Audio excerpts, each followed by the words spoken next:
Hello everyone. Today, we will dive into the singleton pattern with easy-to-understand Kotlin examples. If you are a beginner, this video is just for you. Design patterns are solutions to commonly occurring problems in software design. One of these patterns is the singleton. But what is it? Imagine there is one golden egg and everyone wants to access it, but there is no need to produce a new one every time. That's our singleton. The singleton pattern ensures that a class has just one instance and provides a global point of access to that instance. Where might you use this?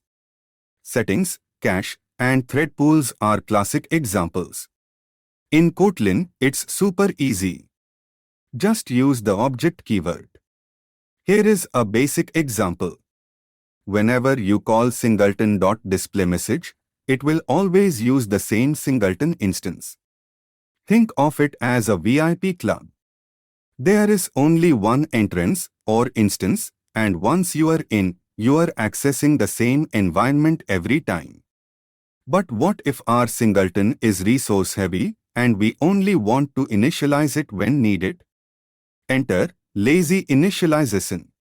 With this approach, our singleton won't be created until it's accessed for the first time. So why singleton? It offers a single point of access, can save resources, and makes controlling access a breeze. To wrap up, the singleton pattern ensures a class has just one instance. Kotlin makes it incredibly easy with the object keyword and lazy initialization.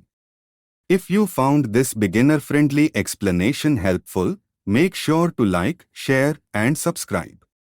Don't forget to hit that notification bell for more content. Thanks for tuning in.